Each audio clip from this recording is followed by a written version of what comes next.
Alors, merci. Alors, bonjour à tous. Donc, je vais vous parler de l'implantation des normes 2 et 3 au CHU Sainte-Justine, ou tout au moins comment on est en train de s'orienter pour cela. Je suis la directrice de la promotion de la santé, donc je porte effectivement la promotion de la santé au sein du comité de direction de l'hôpital Sainte-Justine.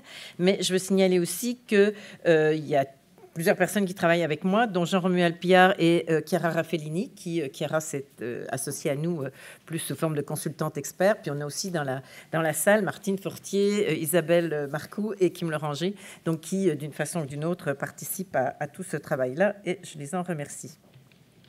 Alors, quatre points. D'abord, je parlerai très brièvement du contexte de l'implantation de nos normes 2 et 3, de la démarche d'implantation donc on commence.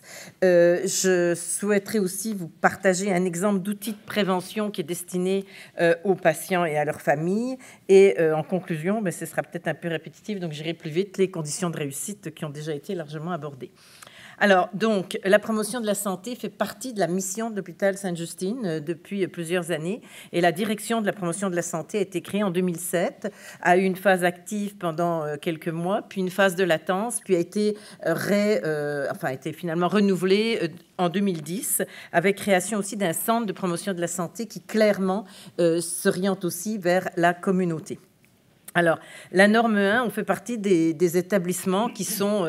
en tout cas qui se veulent établissements promoteurs de la santé depuis longtemps, depuis 2007 pour nous, mais qui n'avaient pas encore notre politique. Et on a maintenant, ça y est, on l'a écrite, on est dans une phase un peu de consultation et on espère bien pouvoir la présenter au CA dans 2 mois, en tout cas avant l'été. Et en même temps, on commence finalement les normes 2 et 3, dont je vais vous dire quelques mots un peu plus loin. Je voudrais dire aussi que la norme 4, alors nous avons commencé par la norme 4, en fait, elle est en action, je dirais, depuis 2010-2011. Évidemment, ce n'est pas le moment d'en parler, mais juste dire qu'elle se décline de 2 façons. On a un programme d'activité physique qui s'adresse à tout le personnel, puis on a un projet pilote qui avait été soutenu par l'agence, d'ailleurs, merci Louis, et qui nous a permis d'approfondir pour des secteurs différents d'employés la condition physique, les habitudes de vie et d'en tirer finalement une proposition d'activité que nous sommes aussi en train de mettre en place. Et puis la norme 5, c'est vrai que nous on la voit beaucoup en continuité avec les autres puisque c'est vraiment un continuum avec les autres établissements. Donc, pour les normes 2 et 3, j'ai remis là ce qui était finalement nos objectifs principaux. Donc, évidemment, on vise l'amélioration de la santé et du bien-être des patients, de nos enfants, puisque tout le monde sait que, et des mères, puisque c'est un hôpital mère-enfant, et des familles, et par des interventions, des projets, des services de prévention et de promotion de la santé dans un continuum de soins. Et actuellement, il y a une transformation organisationnelle au CHU Sainte-Justine. Et on pense que ça va être aussi l'occasion d'introduire encore davantage la promotion de la santé dans un continuum de soins, qu'il s'agisse des maladies aiguës, des maladies chroniques ou de la périnatalité et de ce qui est autour de la naissance. Également, on veut produire des outils et réaliser des projets et des interventions, donc au-delà des outils, en prévention et en promotion de la santé qui répondent aux besoins des patients et des cliniciens. Et je l'ai remis parce que pour moi, en tout cas, c'est quelque chose de majeur. On ne veut pas seulement, évidemment, s'adresser aux stratégies qui changent les comportements individuels, mais on voudrait aussi, le plus possible, modifier ou tout au moins améliorer l'environnement pour favoriser la santé. Alors, on est actuellement à la norme 2, donc il faut qu'elles soient effectivement intégrées. Et on va faire la démarche en même temps, mais en ce qui concerne la norme 2, pour analyser les besoins, évidemment, on va consulter les collègues directeurs, en même temps qu'on va les consulter aussi sur la norme 3 et sur la politique de promotion de la santé. Tout va être intégré. Le comité des usagers, puis bien sûr, je ne l'avais pas noté, mais on pense aussi mettre en place un comité, alors soit des répondants, soit de pilotage, enfin on verra comment on va l'appeler, mais avec des représentants de différents niveaux de l'hôpital. Alors ça, c'est peut-être ce qui nous est peut-être plus spécifique. Pour analyser les besoins, on va faire essentiellement 3 éléments. D'abord, on est en train de compléter le portrait descriptif de la clientèle et des principales causes d'hospitalisation au CHU, puisque, évidemment, les actions vont essentiellement cibler d'abord les causes principales d'hospitalisation. Ensuite, on fait un recensement des outils de communication. Il y a beaucoup de matériel qui existe déjà dans un hôpital comme le nôtre en prévention, mais il est cantonné. Des fois, il est dans des boîtes dont personne ne sert. Des fois, il est sur des tables où les gens le prennent traîne, mais on n'est pas sûr que ça sert à quelque chose. Donc, on va refaire un inventaire de ce qui a été fait, de ce qui existe et de ce qui est encore déjà disponible au CHU. On voudrait aussi faire un sondage en ligne auprès du personnel clinique, cette fois-ci, pour identifier leurs besoins et recenser, là encore, les outils qu'ils ont déjà utilisés pour la collecte d'informations en prévention, promotion de la santé. Chaque fois qu'un enfant se présente ou qu'une maman se présente, évidemment, on lui demande, alors si c'est un enfant trop jeune, on ne le demande probablement pas à lui, mais à ses parents, est-ce que vous fumez? Est-ce que, comment ça se passe? Vous savez bien que ça fait partie du questionnaire de bonne pratique. Donc, on voudrait voir ce qu'il y a dans ces questionnaires. L'hôpital, le 6 mai, je pense, devient un hôpital avec des dossiers uniquement informatisés, plus de dossiers papier, et on pense que c'est aussi une excellente opportunité pour nous de pouvoir éventuellement faire lever des petits drapeaux si un enfant asthmatique, par exemple, arrive à l'urgence et qu'il y a du tabagisme à la maison ou des moisissures. Alors, c'est des éléments sur lesquels on veut travailler avec les cliniciens. Et là, donc, encore, regardez également aussi, évidemment, les outils qui sont déjà utilisés et qui existent pour les partager, les bonifier et éventuellement s'appuyer dessus. Norme 3, alors, on souhaite à la fois produire des outils, faire des projets pilotes et des interventions éventuellement. Donc, ce n'est pas le temps, mais par exemple, je parlais des enfants asthmatiques. En tout cas, il y a toutes sortes de choses qui vont être possibles. Mais on a déjà aussi des réalisations, et en particulier des capsules d'information qui sont en cours de production. Je vais vous en proposer une tout à l'heure avec la complicité des organisateurs de cette journée. C'est des capsules qui sont destinées aux parents d'enfants de moins de 5 ans. Alors, pour la norme 3, on va évidemment aussi continuer de créer, d'intensifier les partenariats à l'interne et à l'externe. À l'interne, on travaille avec la DRH, on travaille également avec la direction de la qualité, de la performance et de la sécurité, et évidemment avec bien d'autres, la direction des services techniques et hospitaliers pour la politique d'alimentation. En tout cas, on a déjà beaucoup de complicité et de partenariats qu'on va intensifier, et également à l'externe. Recherche de financement, c'est plate, j'aurais bien aimé vous dire financement, pas de problème. Oui, c'en est un, je pense, comme partout. Nous, on a la chance de bénéficier d'un petit financement récurrent qui assure quand même la petite cellule de la direction, mais tout le reste se fait par projet. Et qui dit projet, dit financement à aller rechercher sans arrêt. Mais bon, c'est un enjeu, évidemment.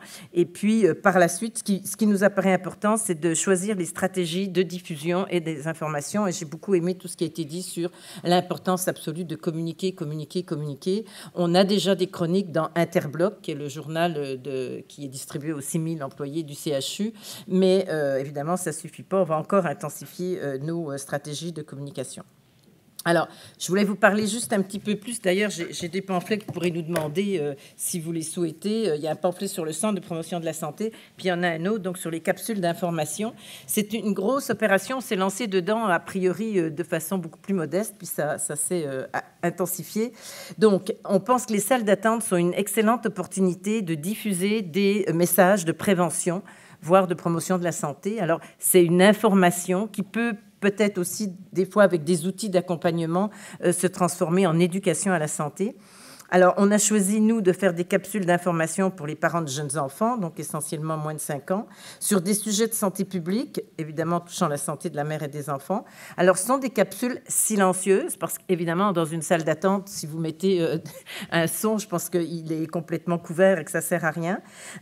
On les fait de 3 à 5 minutes. Dans un premier temps, elles étaient plutôt à 5 minutes. Là, on les raccourcit un peu pour soutenir l'attention. Elles sont animées. Vous allez en voir une, je vais vous proposer. On en a 24 prévues. Il y en a 20 qui sont pratiquement terminées. Et aussi, on a la chance de pouvoir les traduire en anglais, grâce encore là au soutien de l'agence. Et en contrepartie, elles seront disponibles pour l'ensemble du réseau. Ça reste évidemment encore tout ça organisé, mais elles seront disponibles gratuitement au Québec et peut-être pas gratuitement après dans la francophonie. Et chacune a 5 à 8 capsules clés, messages clés par capsule. C'est donc un outil qu'on a voulu accessible et simple, dans un format grand public, d'un niveau de littératie 2. Et ça, je peux vous dire que c'est pas facile. On travaille et on retravaille encore, mais on pense qu'avec un niveau 2, on touche à peu près, pas tout le monde, mais 85% des parents, mais il reste encore le niveau 1, évidemment, qui n'est pas atteint, pour informer les parents et pour soutenir les professionnels de la santé.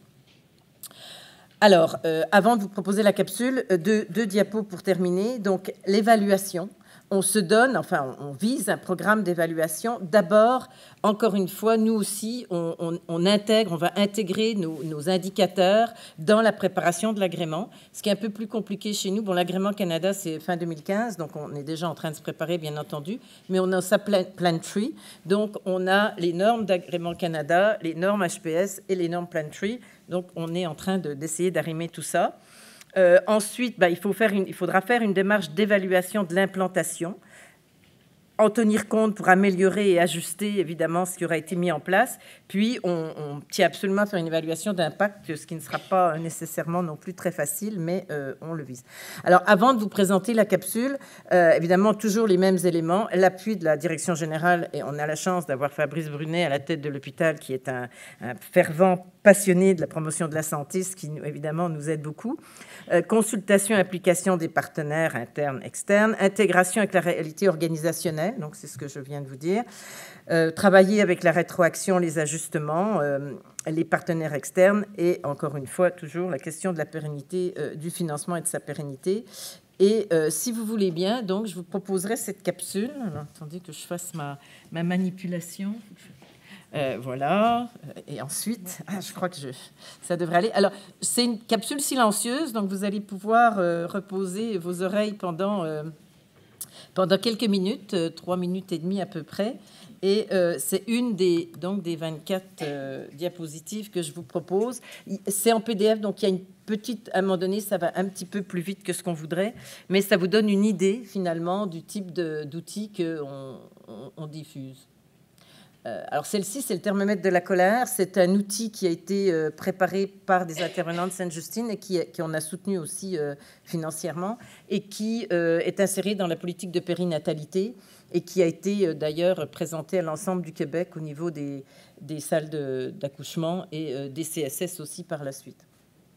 Donc ça vise évidemment à éviter le syndrome du bébé secoué, qui, comme vous le savez, est un vrai cauchemar. Je vous laisse.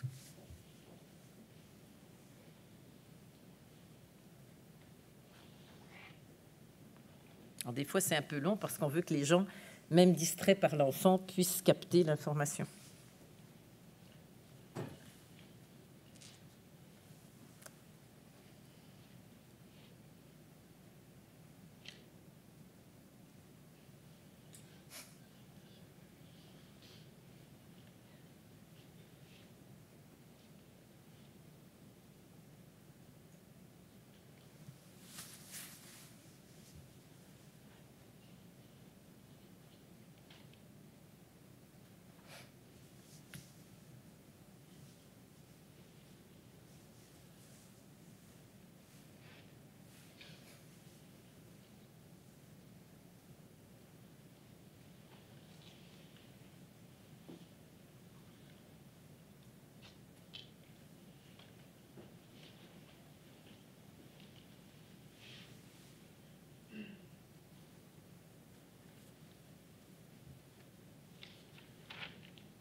Ça peut...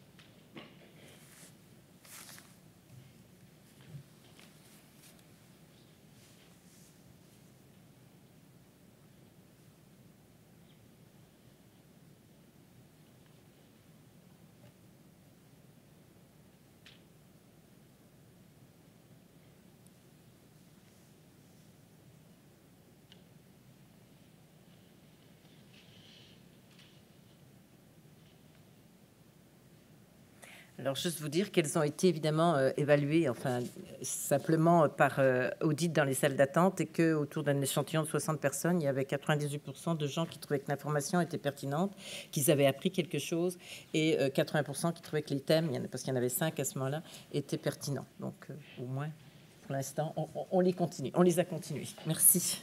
Merci.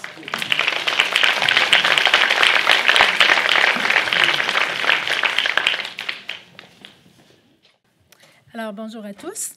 D'entrée de jeu, je vous partage qu'au C3S de la Pointe-de-l'Île, être un établissement promoteur de santé, c'est une opportunité pour mieux interagir avec les différents acteurs du réseau local et faire en sorte le plus possible d'agir en amont, donc avant que les problèmes de santé ne surviennent. C'est aussi un levier supplémentaire pour nous pour actualiser tout le volet de notre projet clinique qui est vraiment une priorité 1 dans l'organisation. Donc, c'est vraiment mis de l'avant par la direction générale. Ma présentation va porter un regard plus spécifique sur les moyens que l'on s'est donnés pour pouvoir positionner l'approche EPS au sein de notre organisation pour qu'elle vive au quotidien. Alors, notre approche, elle a une couleur locale qui s'inspire de nos valeurs, esprit santé. Alors, c'est l'engagement, la sécurité, le partenariat, le respect et l'innovation en santé. Notre philosophie de gestion et la philosophie d'intervention, tant les philosophies que les valeurs sont vraiment déployées à large spectre dans l'organisation et c'est vraiment l'affaire de tous. Donc, ce n'est pas la business de la direction, c'est au quotidien que ça se vit et chacun a une responsabilité et un engagement à cet égard. Alors, l'approche s'inscrit aussi en conformité avec les pratiques exemplaires d'agrément et elle est intégrée dans notre politique de promotion de la santé de par la répartition des différentes responsabilités. Alors, la politique cible vraiment les différentes directions et décline les responsabilités de chacune de façon à ce que tout le monde ait une partie prenante dans l'approche qui est déployée. Les travaux des dernières années nous ont amenés à constater que les nombreux projets déployés n'avaient pas eu malheureusement les effets escomptés, du moins pas à 100%, au niveau de l'amélioration de l'état de santé et de bien-être de la population, ce qui nous a amené à questionner notre capacité d'action et à agir sous les angles différents. Alors, au niveau de la gouvernance, ça nous a amené à positionner une vision claire de la direction générale à l'égard de l'importance de la prévention-promotion de la santé. Alors, cet aspect d'importance n'est plus questionné dans l'organisation. On a encore du chemin à faire, mais cet élément-là n'est plus remis en question.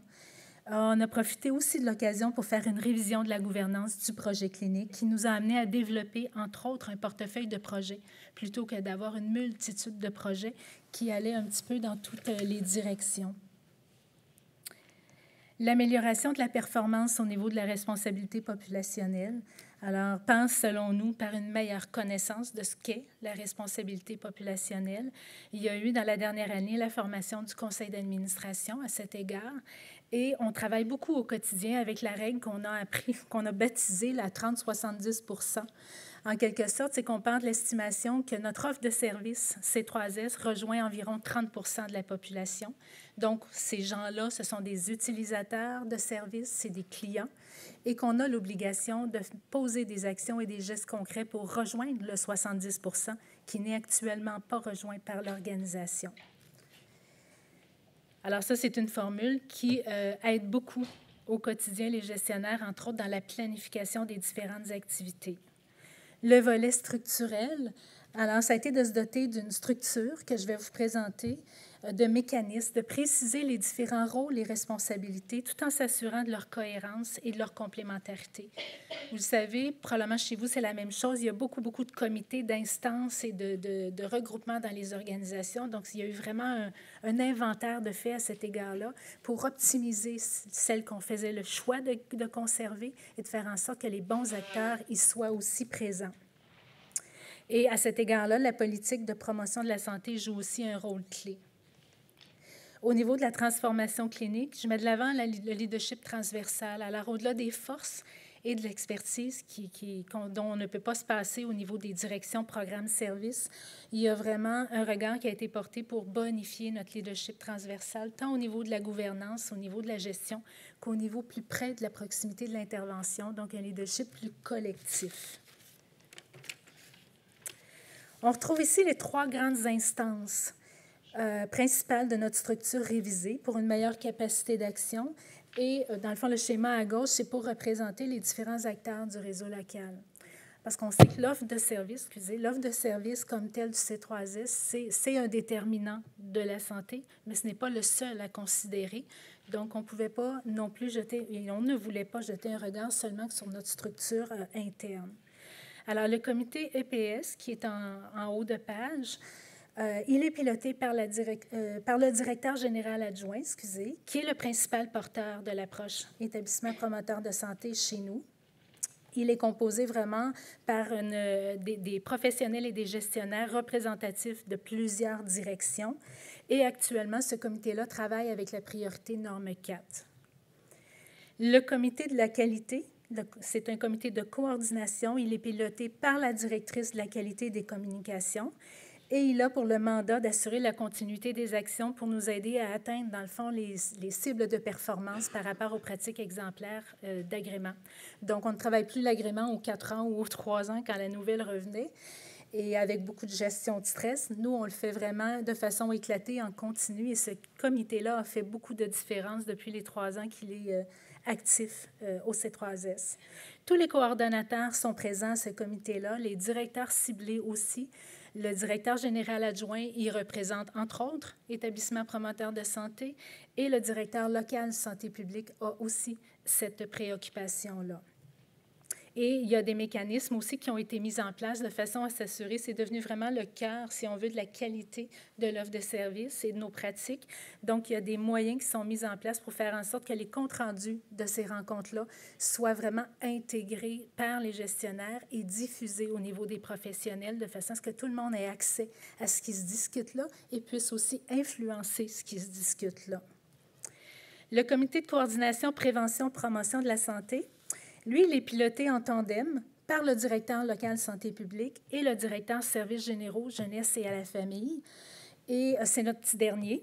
Il est né de la fusion de 2 comités. Les travaux qu'on faisait nous ont fait prendre conscience qu'on avait 2 comités très intéressants au niveau de la santé publique. Un situé plus au niveau de la gestion, donc que je coordonnais avec les différents coordonnateurs, les répondants de mesures, et un au niveau de la direction générale, mais ils avaient peu de portée puisque c'était majoritairement un transfert d'informations et souvent avec un certain délai de temps qui était écoulé depuis que l'information aurait été stratégique à partager. Alors, cette fois-ci, on réunit tous, directeurs, le directeur général adjoint est présent, la direction des affaires médicales, tous les coordonnateurs de l'établissement, de même que les répondants des mesures santé publique, et aussi certains acteurs clés qui, de près ou de loin, ont un enjeu et qu'on trouve avantageux qu'ils développent et cheminent avec nous dans ce qui se mature, dans le fond, au niveau de la vision qui se développe. À titre de conseillère cadre à la prévention-promotion, je coordonne le plan d'action local en santé publique et je suis répondante pour les normes 2 et 3. Mais ce qui est important, et ça fait toute la différence, c'est que je le fais dans un contexte de responsabilité partagée. Ce qui veut dire que tous les collègues qui sont assis au niveau du comité de la qualité, du comité de la coordination, de la prévention-promotion, sont aussi responsables que moi de réunir les conditions favorables, dans le fond, pour qu'on puisse mieux performer à cet égard-là.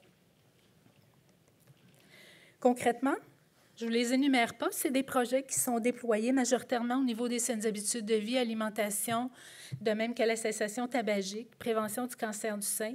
La caractéristique commune, c'est que ce sont des projets qui sont co-construits avec nos partenaires du réseau local, qui sont déployés à géométrie variable selon les opportunités des différents acteurs et qui aussi se développent vraiment dans une approche de pérennité. Donc, ce n'est pas des projets qu'on est inquiet de dire « demain, ils vont-tu exister ». Au contraire, même dans Zéro Nico pour mon coco, on travaille en ce moment avec Zéro Nico pour nos ados et j'ai des présidents de CA qui ont déjà des idées pour après Zéro Nico, choix d'ados. Alors, on voit que la vision dans laquelle on travaille se partage et les gens, après, bien, c'est place à la créativité et Dieu sait qu'il y en a de la créativité. À souligner notre implication au niveau du relais pour la vie dans l'Est de Montréal. Alors, d'une seule équipe, il y a 3 ans, cette année, on a 13 équipes de 10 personnes et depuis 2 ans, le directeur général est président d'honneur. Alors, c'est une super belle occasion qu'on a décidé de vraiment habiter à plein pour parler santé avec les différents acteurs, que ce soit économique et autres. Alors, je termine en vous partageant que l'hypothèse, dans le fond, qu'on nomme, c'est qu'en communiquant mieux, en se concertant, puis en agissant en complémentarité, bien, on se donne les moyens de saisir les différentes opportunités qui peuvent se présenter à nous et, comme le dit le DG chez nous, voire même d'oser les créer. Alors voilà, merci.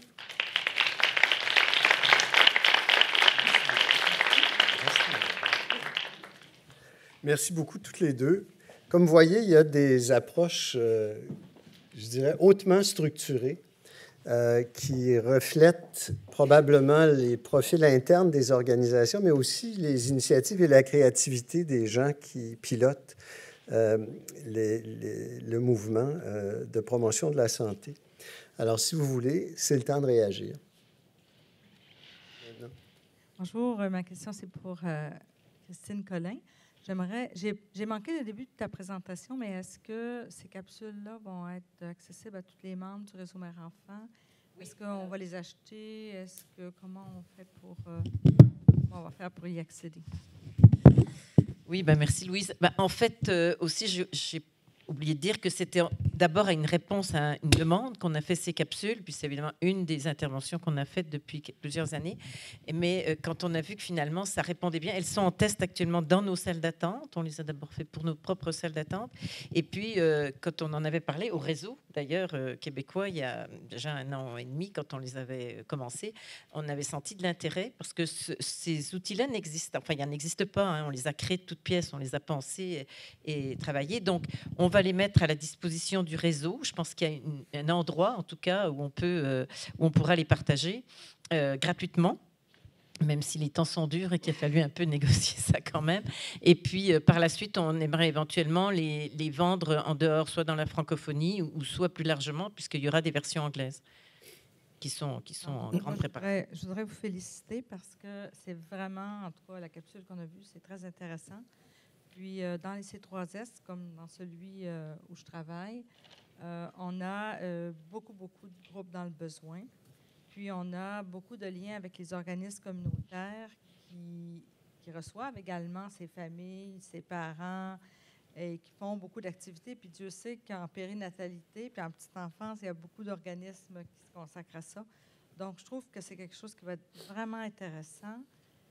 C'est pas fait de façon menaçante. On voit qu'il y a du renforcement. En tout cas, je trouve que c'est très bien. Puis je voudrais vous féliciter parce que ça va être quelque chose de très utile pour la communauté.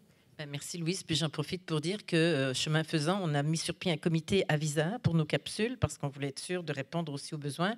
Donc, il y avait évidemment des représentants de la direction de santé publique, de l'Institut, des C3S et de l'hôpital et d'Avenir d'enfants, enfin, et d'universitaires. Et ça nous a beaucoup aidé, surtout sur une série, pas celle-ci parce que c'est terminé, mais une série sur la prévention des traumatismes. Il y a 8 capsules et ça, je peux vous dire qu'il a fallu les travailler beaucoup, aussi sur la façon dont on délivrait nos messages, sur effectivement le souci qu'on veut d'être en support. Donc, il y a aussi beaucoup de ressources qui sont affichées, comme vous l'avez vu là. Et vraiment, le comité aviseur, donc tous nos collaborateurs, finalement, nos partenaires, doivent être remerciés aussi pour nous avoir fait progresser dans ces capsules. Merci. Oui. Moi, j'ai une voix qui porte, au niveau de la littératie chez vous, qui porte cette expertise pour vous parliez que vous avez adapté au niveau des niveaux 2. Donc, qui à Sainte-Justine porte ce chapeau-là de cette expertise? C'est une très bonne question. Il n'y a pas, en tout cas, de personne qui porte ce dossier-là, si ce n'est nous-mêmes, à la promotion de la santé. C'était notre souci de rejoindre les personnes.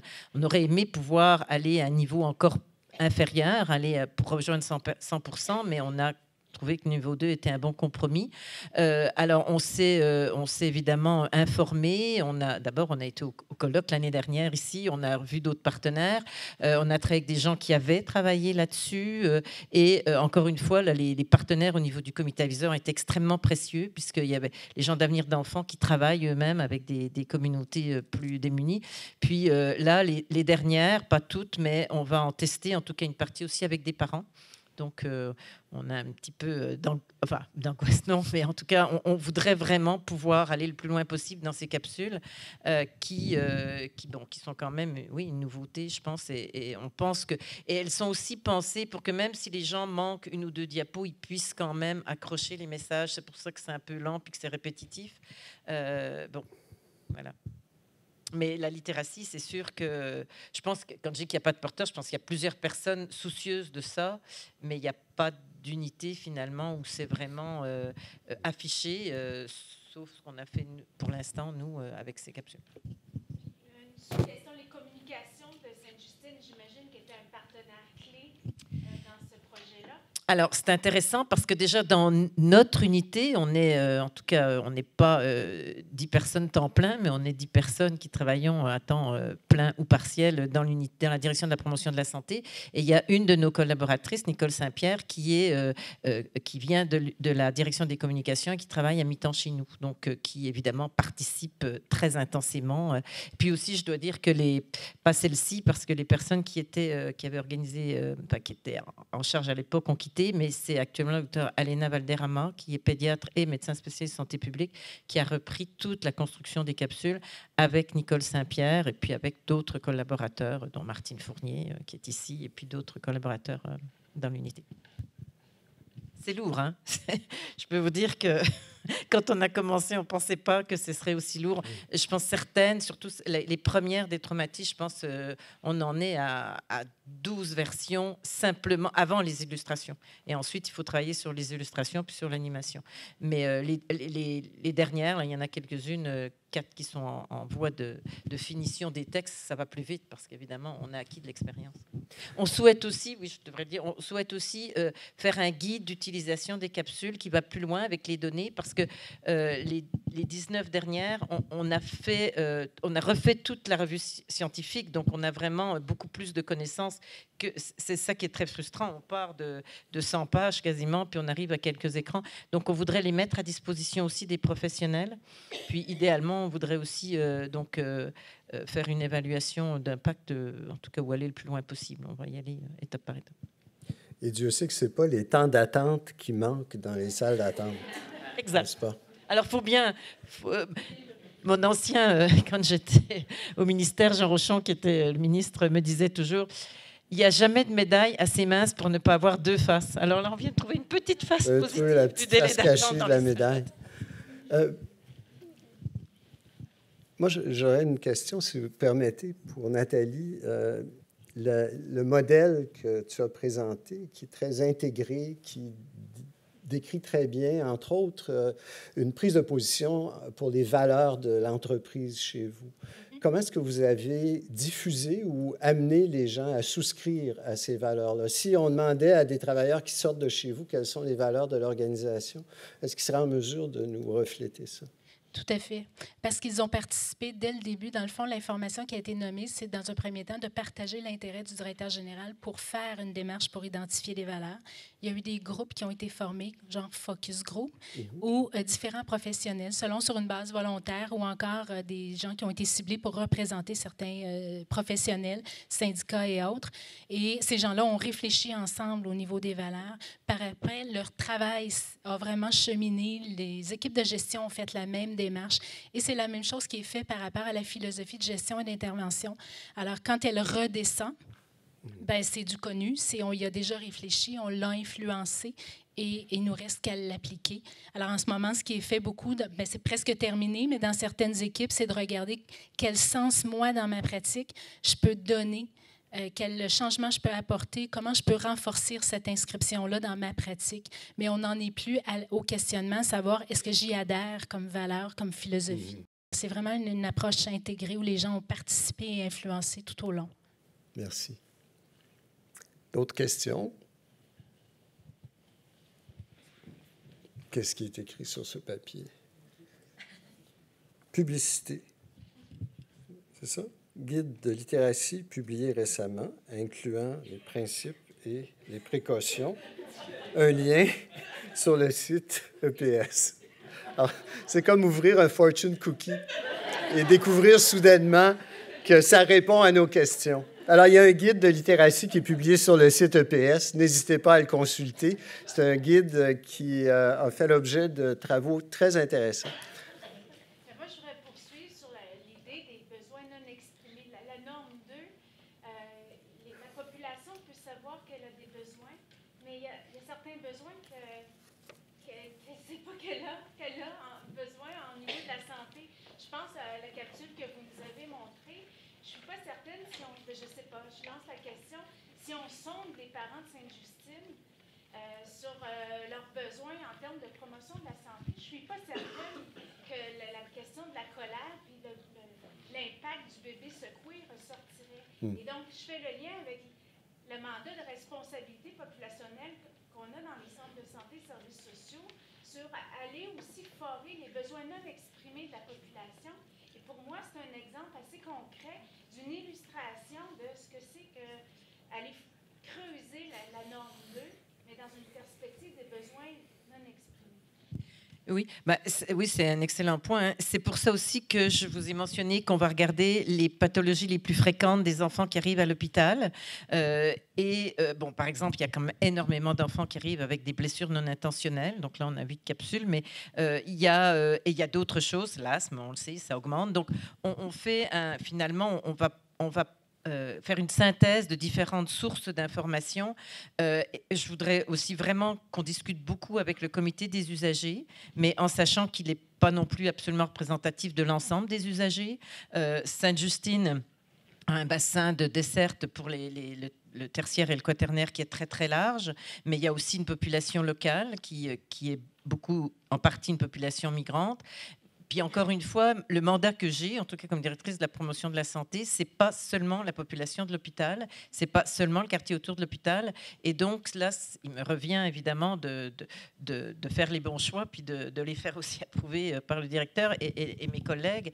Mais il n'y a rien qui nous empêche de développer, par exemple, un programme, Dieu sait, à mon avis, s'il y en a besoin, pour aider les femmes enceintes de milieux très défavorisés à arrêter de fumer ou à allaiter. Ça, ce sont deux préoccupations importantes. C'est sûr que ce ne sera pas des besoins non plus exprimés, parce que ça va plutôt être le contraire. Mais bon, c'est dans les éléments qu'on peut travailler.